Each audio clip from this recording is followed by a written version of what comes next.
자, 이번 이야기는 시청자 리따님께서 찾아오셨습니다. 리따님은 지금 현재 해외에 계신데 정말 또 섬뜩한 한 룸메이트의 이야기를 전달해 주실 것 같습니다. 도대체 어떤 이야기인지 바로 한번 들어보도록 할게요. 네, 여보세요. 안녕하세요, 리따님.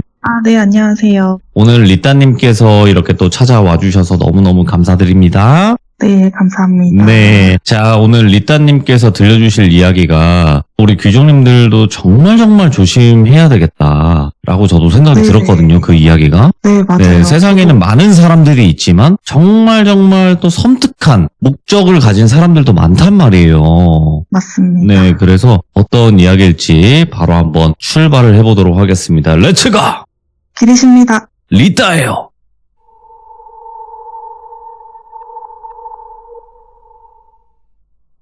이제 이 이야기는 제가 갓 20살 때 대학교 기숙사 룸메이트랑 같이 생활하면서부터 시작되는 일들이고요. 이게 기숙사의 상황이 국한되어 있는 거는 아니고 그 룸메이트라는 친구가 주체가 되는 얘기예요. 그 친구의 현황을 제가 지금 잘 몰라요. 어떻게 살고 있는지 뭐 그런 거는 잘 모르는데, 그리고 또 그 친구는 저와의 기억을 다르게 기억할 수도 있어요. 하지만 저한테는 좀 제가 살면서 사람으로부터 받은 좀 충격적인 일들이라서 귀족 여러분들하고 얘기를 한번 나눠보고 싶어서 제보를 하게 됐고요. 일단 저는 간단하게만 설명을 드리자면, 어렸을 때 가족이 모두 해외로 이주를 가서 초, 중, 고등학교를 다 해외에서 나오고 딱 대학교만 한국에서 다니게 된 케이스예요. 그래서 운이 좋게 처음에 기숙사가 붙어서 기숙사 생활을 하게 되는데, 학교마다 다 다르겠지만 저희 학교 같은 경우는 2인 1실을 이용을 하게 돼 있었어요. 그래서 아주 어릴 때 기억 이후에 처음 한국에서 생활하는 거니까 좀 많이 떨리기도 하고, 또 어떤 친구가 룸메이트로 걸릴지 좀 걱정도 되고 그러더라고요.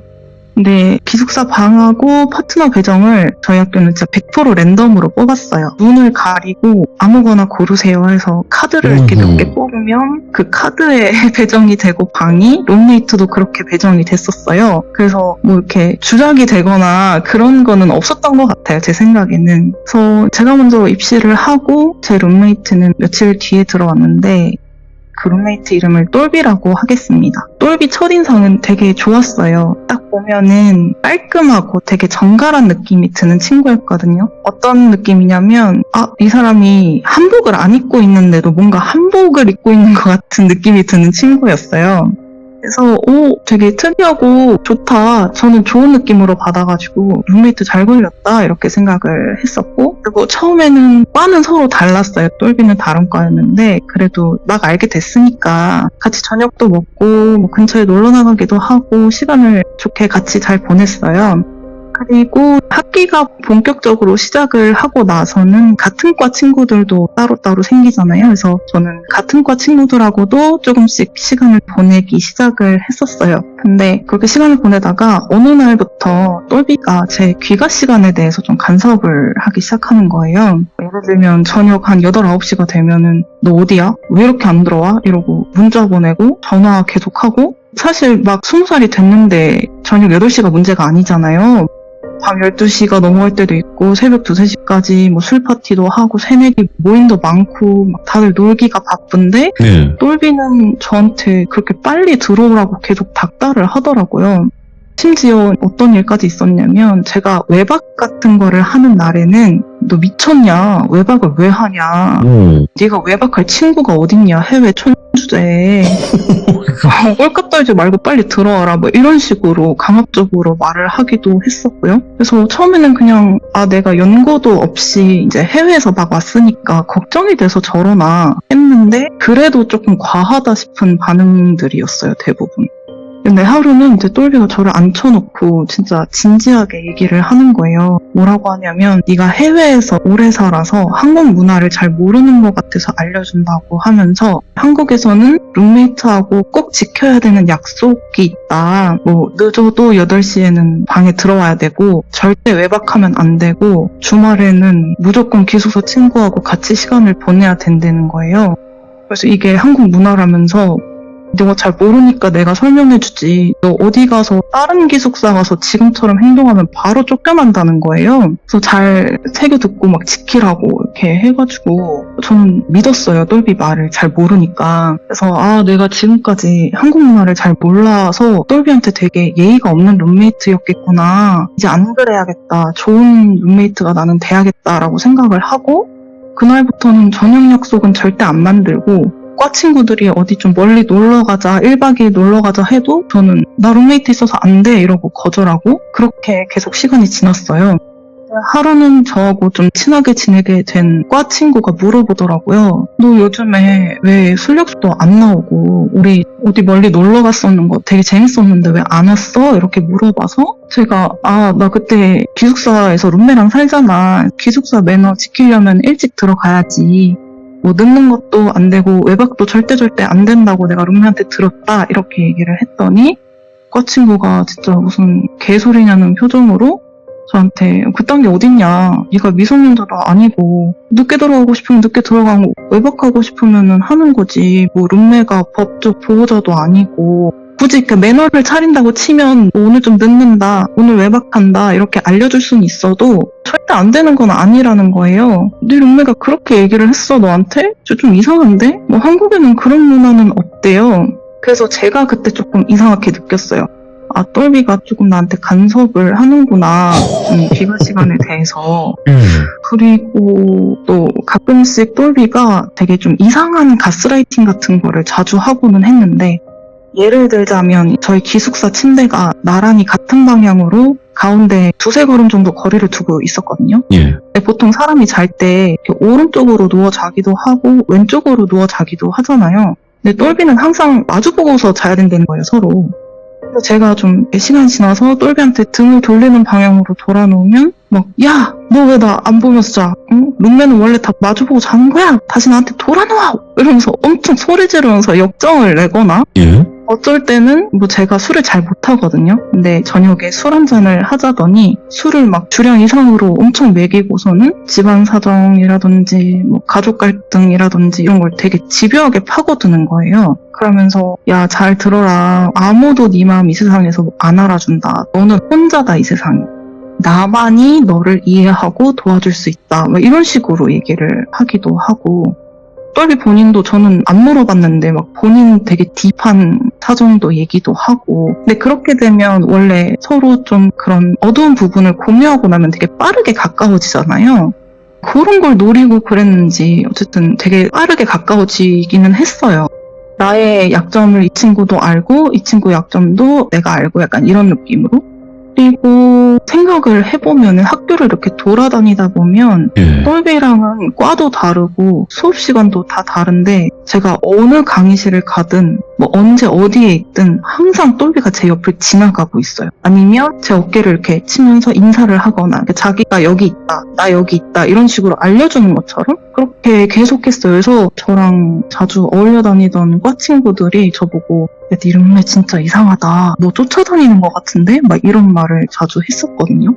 그리고 또 똘비가 되게 이상했던 점이 제가 본인 외에 다른 친구랑 만나거나 하는 거를 되게 싫어했어요. 아예 대놓고 너는 나만 있으면 된다. 다른 친구는 전혀 만들 필요가 없다. 뭐 이런 식으로 얘기를 하기도 했었고 또 저랑 똘비랑 같은 중앙동아리 소속이었는데 뭐 동아리에서 어느 남자 선배가 저한테 밥이라도 함께 하자고 하면은 옆에 껴가지고 이렇게 회방을 놓거나 아니면 야, 저 선배 선수다. 소문난 선수야. 네 바보 같아 보여서 갖고 놀려고 오는 거야, 너한테. 나쁘게 어떻게 한번 해보려고 하는 거야. 거절해. 이러면서 좀 강요하기도 했었어요. 예.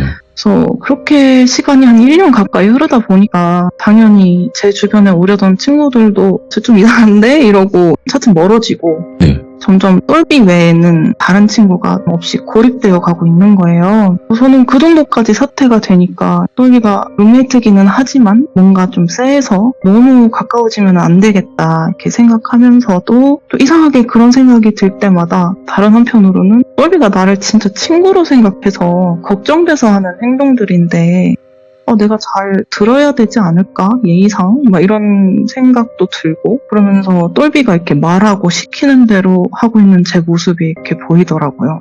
처음에는 싫은 건 싫다고 제 입장을 똑바로 이렇게 얘기를 했는데 시간이 지나면서 제 생각은 그냥 머릿속에서 맴돌기만 하고 행동은 똘비가 시키는 대로 하고 있는 거예요. 은근한 가스라이팅이 진짜 무서운 게 제가 상대방한테 정복되었다는 자각이 없어요. 내가 이 친구한테 지금 휘둘리고 있다 이런 자각이 없이 그냥 망가져버리는 거예요, 사람이. 제가 뭐 아주 똑부러지지 않거나 어디가 멍하거나 이런 성격도 딱히 아닌데 그렇게 돼버리더라고요.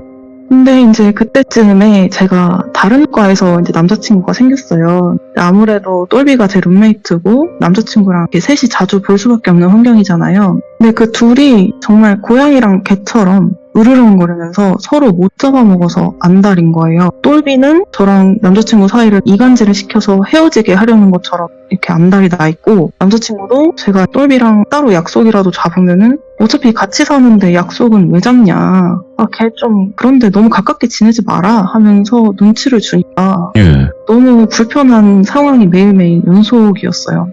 그렇게 시간이 지난 게 한 1년 정도 됐고, 그러던 중에 정말 똘비가 저한테 선을 시게 넘어버리는 사건이 터지게 됩니다. 네. 제가 그때 당시에 사귀던 남자친구가 군대를 가면서 어차피 나도 친구랄 게 똘비랑 남자친구밖에 없는데 남자친구 없이 똘비랑 같이 학교를 다니려고 생각을 하니까 좀 착잡한 거예요. 네. 그래서 남자친구랑 복학학기를 그냥 맞춰야겠다 싶어서 무작정 저도 휴학 신청을 하게 됐어요.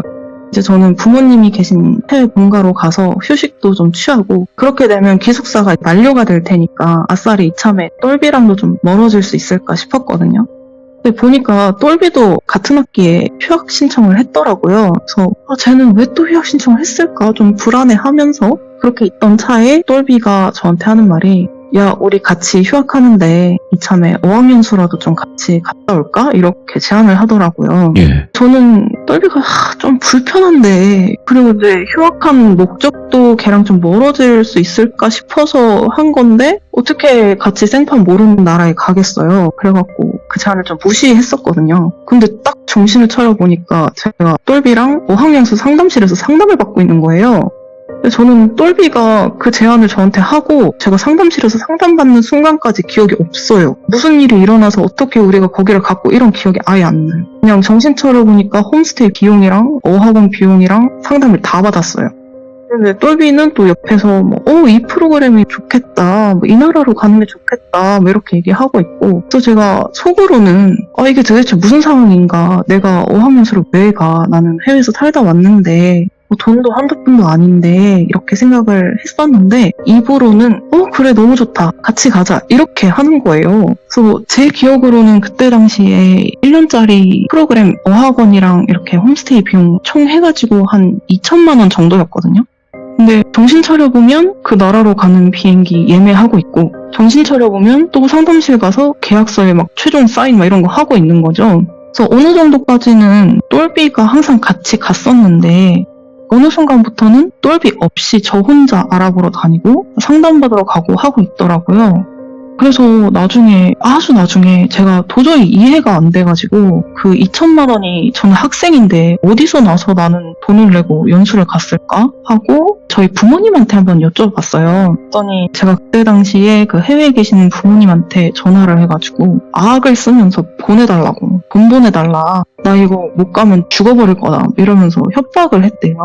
근데 평생 성인 될 때까지 사고도 안 치고 말도 잘 듣던 딸내미가 뜬금없이 연수 보내달라면서 2천만 원을 달라 그러고 안 주면 죽겠다느니 이상한 소리를 하니까, 부모님은 얘가 연고도 없는 한국에서 혹시 잘못된 게 아닐까? 이러면서 그 돈을 보내주셨대요. 저는 근데 부모님한테 그렇게 협박을 했다, 악을 썼다 그런 기억이 없거든요. 그 부분은 진짜 미스테리입니다. 기억이 안 나니까. 그렇게 몇 달의 시간이 어떻게 흘렀는지도 모르게 지나고, 그날은 제가 연수를 갈 나라로 가기 위해서 비행기를 타려고 공항에 가는 날이었어요. 공항에 딱 도착해서 티켓팅을 다 하고 벤치에 이렇게 앉아 있었는데, 긴 잠에서 이렇게 탁 깨듯이 정신이 번쩍 차려지는 거예요.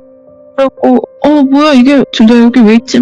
이런 생각을 하면서 옆을 딱 보니까 똘비가 없었어요.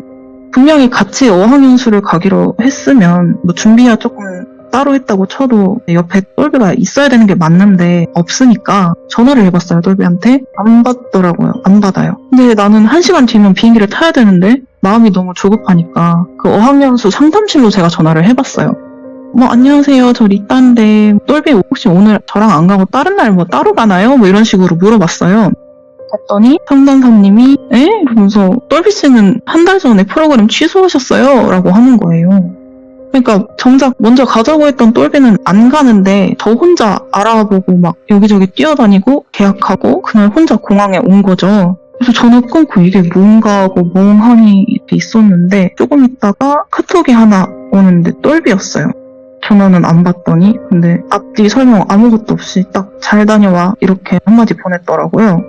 그래서 지금 와서 생각을 해보면 그때 당시에 제가 그나마 몇 안 남은 지인이나 특히 당시 남자친구가 똘비에 대해서 저한테 이렇게 좋은 영향을 주는 친구는 아닌 것 같다라고 하면서 관계 정리를 권하거든 했거든요. 지인들이나 이렇게. 똘비하고 관계가 되게 위태롭던 시기이긴 했어요.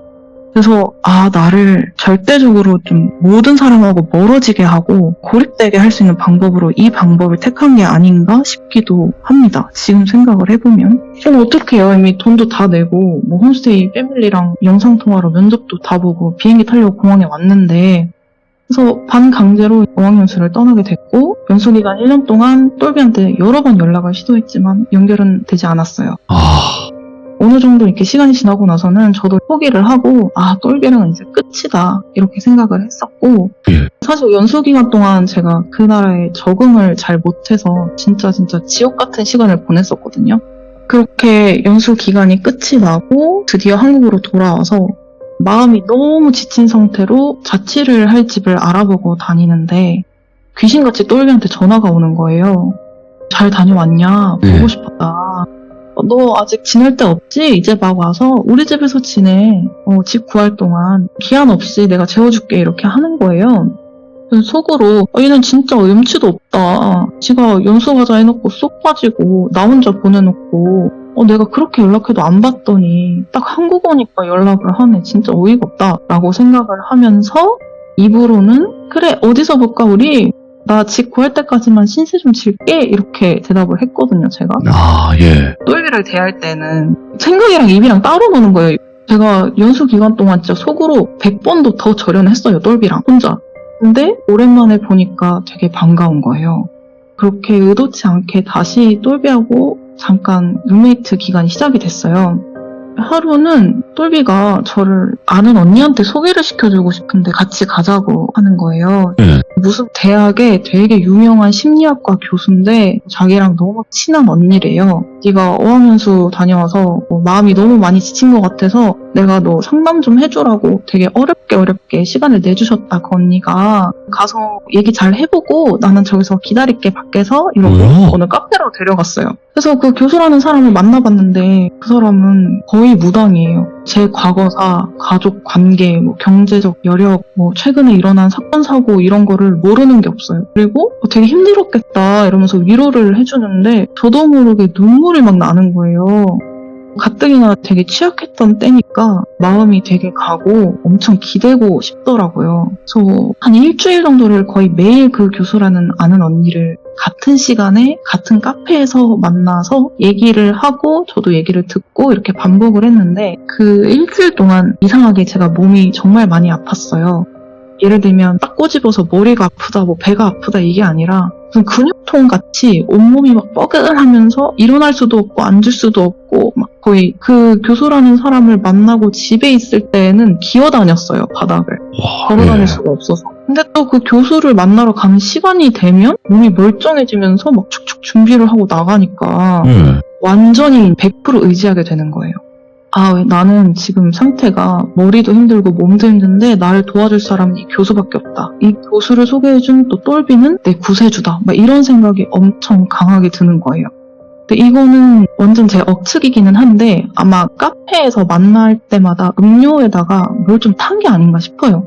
왜냐하면 이렇게 만날 때마다 그 교수 언니가 음료를 사주시더라고요. 근데 한두 번은 제가 그냥 얻어 마시다가 아니 대학 교수라는 사람이 개인적인 시간도 무료로 내주고 음료도 사준다 맨날? 이번에는 내가 한번 사야겠다 싶은 마음에 오늘은 제가 음료 살게요. 감사합니다. 매번 이렇게 얘기를 했더니 예. 되게 동생을 하면서 내가 살게요. 이렇게 하더라고요. 그러면서 또 싱긋 웃으면서 동생한테 얻어먹으면 안 되지. 그러면서 그냥 앉아있어. 내가 사줄게. 그리고 한 번도 제가 음료를 산 적이 없고 항상 그 언니가 음료를 사줬어요. 예.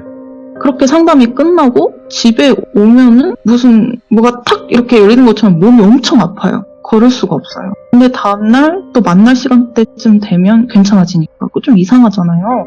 이렇게 생각이 되게 나중에 들었어요. 그때 당시에는 전혀 이상한 줄을 몰랐고 그렇게 한 일주일 정도가 거의 흘렀을 때쯤에 그 교수하고 또 상담을 하고 있었는데 똘비가 지나가다가 카페에 들린다는 거예요. 그래서 둘이 같이 앉아서 저한테 하는 말이 그러니까 네가 기본적인 심리치료는 다 된 것 같은데 심층 심리치료를 할 때가 온 것 같대요. 이번 주말에 부산 해운대에 있는 내 연구소로 같이 가자 이렇게 얘기를 하는 거예요. 본인이 교수라고 했으니까 연구소가 있대요. 사실 그때 제가 지내던 똘비네 집에서 해운대는 거리가 굉장히 멀었거든요. 예. 그래서 너무 뜬금이 없어서 해운대라고 하니까 그래서 뭐지 이랬는데 또 제 입에서는 알겠습니다. 주말에 같이 가요. 좋아요. 뭐 이러고 있는 거예요 또. 근데 이번에는 또 한쪽에서는 가면 안 될 것 같은데 이거 진짜 아닌 것 같은데 라는 생각이 들었었어요. 여기까지 들으신 귀족님들은 어느 정도 눈치채셨겠지만 이런 과정이 좀 대부분 사이비 종교 포교 수법이잖아요. 저는 몰랐어요. 이거 되게 유명한 수법이었다더라고요. 근데 저는 그때 바보처럼 몰랐어요. 그때 당시 상병이었던 남자친구한테 되게 오랜만에 일련의 일들을 쭉 얘기를 했어요. 근데 얘기를 하다 보니까 알게 된 게 남자친구한테는 제가 똘비 얘기를 되게 좋게 하고 있었더라고요. 뭐 어학연수 얘기도 예를 들면 똘비가 가자고 해서 갔다 이렇게 얘기 안 하고 내가 너랑 복학학기 맞추려고 시간이 그냥 가운데 뜨니까 갔다 왔다 이렇게 얘기하고 똘비가 여러 면에서 나를 너무 많이 도와준다 막 이렇게 얘기를 했었더라고요. 그러면서 또 아는 언니랑 심리상담 뭐 받는다 요즘에 이런 얘기는 한 번도 안 하고 근데 그때 얘기를 하는 거야 남자친구가 왜 그런 얘기를 이제서야 하냐 지금 일 다 지나놓고 왜 이제서야 얘기를 하냐 그러면서 그 친구가 하는 얘기가 그거 사이비 종교 같은데 해운대에 되게 유명한 사이비 종교 센터가 있는 걸로 알고 있대요 자기가. 지금은 뭐 달라졌을 수도 있고 정확하지 않은데 뭐 어쨌든 걔가 룸메이트였을 때 계속 강압적으로 하고 막 조종하려고 하고 이런 것도 되게 이상했고 그리고 그 교수라는 사람도 교수면 교수지 지가 무당도 아니고 네 과거사하고 뭐 가족 얘기 이런 거 어떻게 알겠느냐 똘비가 그동안 너랑 지내면서 알게 된 개인정보들 다 갖다 바친 게 아니겠느냐 이렇게 얘기를 하더라고요. 그래서 그때 머리를 망치는데 띵 맞는 것 같았어요. 혹시 이 모든 게 나를 그 종교단체의 신도로 끌어들이려고 하는 물밑 작업이었을까?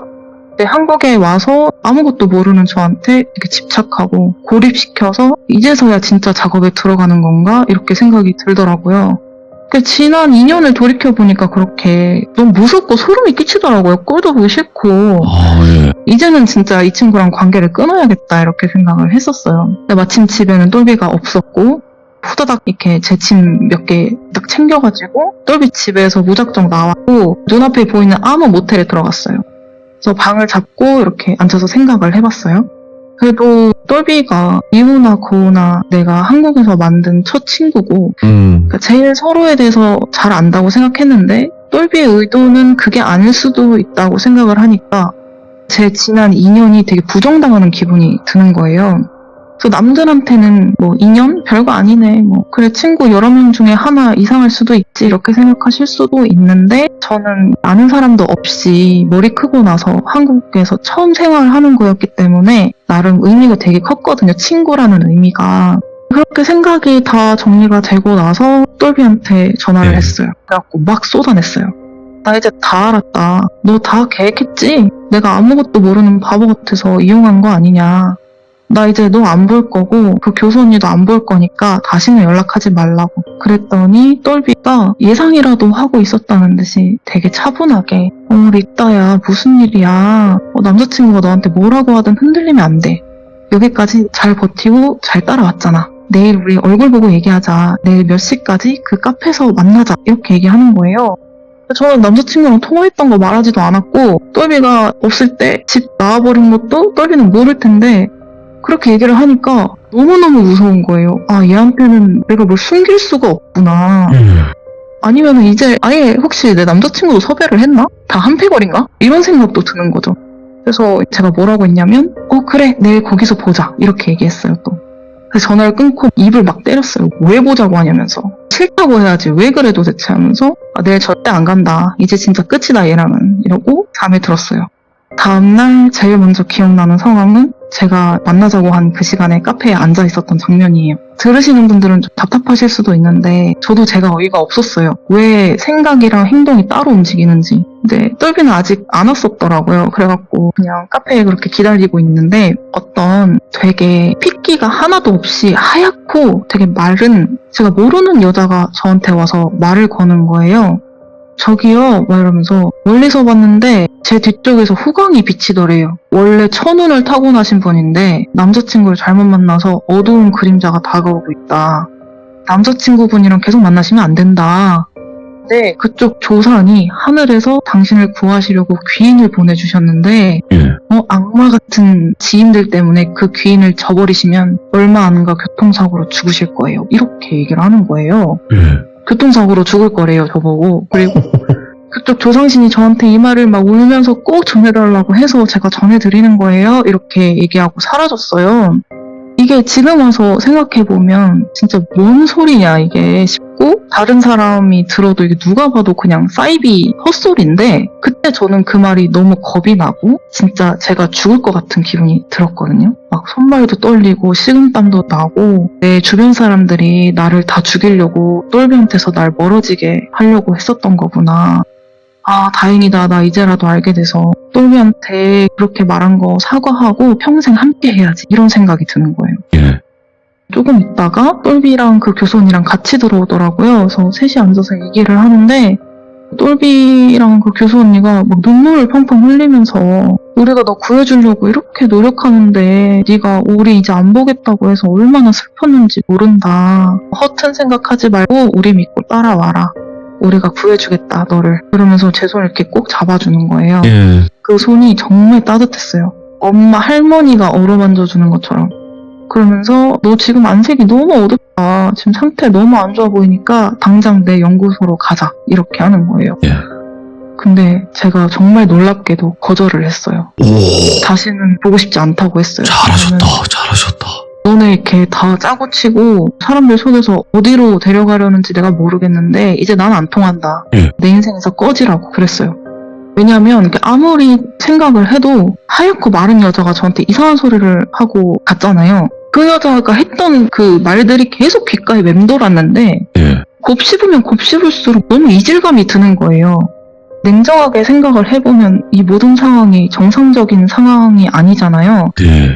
그래갖고 제 주변 사람들이 똘비에 대해서 좀 안 좋게 얘기했던 것도 막 생각이 나면서 못 모르는 애 잘 구워 삶아 놨는데 거의 다 넘어온 것 같은데 옆에 있지도 않은 군대에 있는 애가 자꾸 방해하니까 마지막 강수로 죽을 수도 있다고 겁을 줘야겠다. 딴 생각 못하게 해야겠다. 뭐 이런 작전이 아니었을까 싶어요. 예. 그래서 그 짧은 시간에 현실 직시가 싹 되면서 거절을 할 수 있었던 것 같아요. 근데 제 생각에는 이게 정말 조상신이 도운 게 아니면 뭘까요? 그 1년, 2년간 계속 시달리다가 그 짧은 5분, 10분 사이에 현실을 볼 수 있게 됐다는 게 이야. 예. 근데 제가 그 말을 하는데도 입이 떨려갖고 이빨끼리 서로 부딪히고 주먹도 엄청 꽉 쪄가지고 나중에는 손톱 때문에 손바닥이 다 까졌더라고요. 그게 저한테는 그 말이 내가 죽을 걸 알면서도 내 살길을 뿌리치는 것 같이 느껴지고 그러니까 죽음을 각오하는 말처럼 느껴져가지고 너무 힘들었고 아직 막 다리가 떨려갖고 일어나지도 못하고 눈을 꼭 감고 있는데 두 사람이 제 앞에서 일어나는 소리가 들렸어요. 그래갖고 눈을 살짝 떴을 때 똘비가 한마디를 툭 던졌는데 그 한마디가 아직도 생생히 기억이 나요. 뭐라고 했냐면 아쉽다 아쉬워 이렇게 얘기했어요. 아쉽다. 그 이후로는 똘비랑은 연락을 전혀 안 했고요. 몇 번 전화나 카톡이 온 것 같기는 한데 일절 안 받았습니다. 처음 며칠에는 그러니까 전화가 울릴 때마다 심장이 쿵쿵 내려앉는 거예요. 똘비 일 때마다. 안 받으면 내일 내가 교통사고로 차에 치여 죽는 게 아닐까 막 이런 생각 계속 들고. 네. 근데 이제 제 마음의 문제였던 것 같아요. 이렇게 마음을 한번 먹으니까 둘째, 셋째 날에는 좀 괜찮으시더라고요. 안 받아도. 아휴, 참. 그리고 일상으로 돌아왔고 저도 복학도 하게 됐는데 그 이후로 졸업할 때까지는 똘비는 한 번도 마주친 적이 없어요. 학교에서. 나중에 동아리 사람들로부터 제가 알게 된 사실인데 저 말고도 똘비 지인 중에 피해자들이 더 있었다더라고요.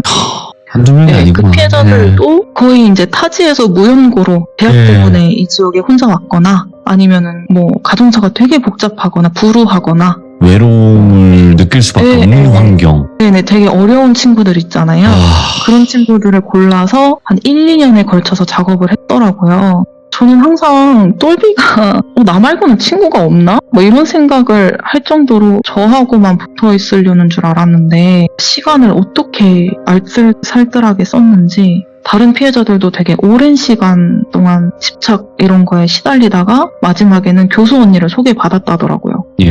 네, 근데 그 중에는 끝내 빠져나오지 못하고 그 의문의 단체에 본거지까지 끌려 들어간 친구도 있다고 들었습니다. 그리고 또 한간에 듣게 된 얘기가 그 똘비 어머님이 무당이셨더라고요. 아, 네. 네, 한때 몸을 담그셨다 이게 아니라 현직 음. 무당이셨더라고요. 그래서 가끔 똘비한테 제가 얘는 말도 안 했는데 이런 걸 도대체 어떻게 알지? 이런 생각이 들었던 것들도 조금 의문이 풀리는 것 같았어요. 아마 똘비도 좀 끼비스무리한 게 있지 않았을까 싶어요. 네. 그리고 똘비를 걸러내고 나서는 크게 뭐 문제 없이 대학생활 잘 마치고 지금은 다시 해외로 나와서 부모님하고 지내고 있는데 이게 귀족 여러분들도 막 아무리 가깝고 친한 친구라고 해도 나를 쥐고 흔들려는 친구가 있으면 좀 멀리 하시기를 바라고 또 그 사이비 종교 전도 활동이 그냥 길거리에서 길 좀 여쭙게요 아니면 복이 많게 생기셨네요 뭐 이런 급작스러운 만남으로만 이루어지는 게 아니더라고요 보니까 정말 무섭다, 이 부분이. 네. 진짜 1, 2년 장시간 공을 들여서 뭐 3, 4년이 될 수도 있는 노릇이고 와. 이렇게 막 친구를 가장해서 진짜 무서운 사람들도 있으니까 꼭 조심하셨으면 좋겠습니다. 제 얘기는 여기까지입니다. 리따님께서 이 이야기를 많은 분들 앞에서 용기 내서 하시는 거잖아요. 아, 네. 왜냐면 정말 이렇게 이야기를 이렇게 들어보면 답답해. 도대체 뭐 왜 그러는 거야? 왜 몰라? 막 이런 느낌의 반응이 분명히 있을 거예요. 네네. 근데 저는 이렇게 생각해요. 착하다고 순진하고 해서 그걸 이용한 사람이 나쁜 거고 어떤 목적이 있는 사람이 나쁜 거지 속은 사람이 나쁜 건 아니에요. 맞습니다. 왜 많은 네. 분들이 그것까지 생각을 안 하시고 공감을 안 하시는지 그리고 우리는 지금 제 3자 입장에서 리따님이 이야기하시는 그 과정을 들으면 당연히 알 수밖에 없는 부분이고 나한테 네네. 다가오는 내 진짜 친한 친구 나를 정말 좋아해서 얘가 이러는구나라는 착각을 만드는 그런 방법들이 다 있을 거란 말이에요. 그 사람들한테는. 맞아요. 저도 얘기를 참. 제보하려고 쭉 정리를 하면서 내가 도대체 왜 그랬을까 이런 순간이 되게 많았는데 그때 당시에는 그렇게 느껴지지 않았죠. 그때는 친한 친구였고 아주 가까운 친구였고 맞죠. 그리고 친구가 굉장히 중요할 나이예요. 그때는. 맞아요.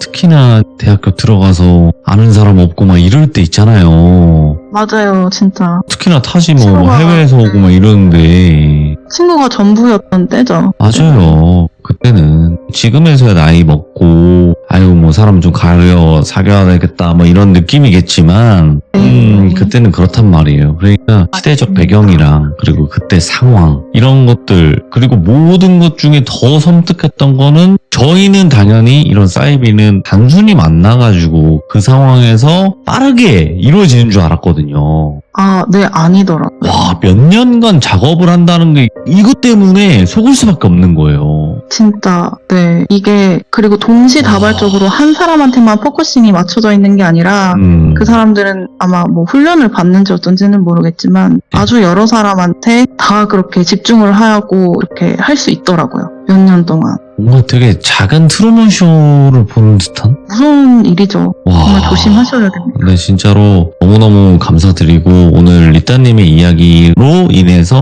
많은 분들이 또 이 방법을 알았을 거고 분명히 또 이 방법을 알았다면 다른 방법을 고안을 해내겠죠. 하지만 이 방법도 중요한 방법이라고 거기서는 생각을 해요. 그쪽에서 행하는 방법 중에는. 그러니까 많은 네. 분들이 그런 쪽에 빠지지 않고 피해 없는 그런 이야기였으면 좋겠다라고 생각을 합니다. 아이고 오늘 리따님 너무너무 고생 많으셨습니다. 네, 감사합니다. 네, 앞으로는 수고하셨습니다. 행복하고 좋은 사람들만 만나고 네, 웃는 일만 있으시길 바라겠습니다. 네, 감사합니다. 네, 용기 내주셔서 감사해요. 네. 저도 항상 이야기를 들으면서 아유 저거를 왜 속지? 저거를 왜 그럴까? 이런 생각을 안 할 수는 없어요. 하지만 저희는 이미 제3자의 시점에서 전지적 시점, 진짜 신의 시점에서 듣는 거잖아요. 그러니까 보이는 거지. 이게 만약에 사람이 맘먹고 속이려고 하면 진짜 안 속을 자신이 있을까요? 우리 귀족님들? 저는 생각보다 많은 분들이 속을 거라고 생각을 해요. 네, 그게 그냥 나를 위해서 내가 좋으니까로 비춰진다면 더더군다나 그럴 수 있다고 봅니다. 그래서 여러분들도 항상 사람 조심하시길 바라겠습니다. 감사합니다.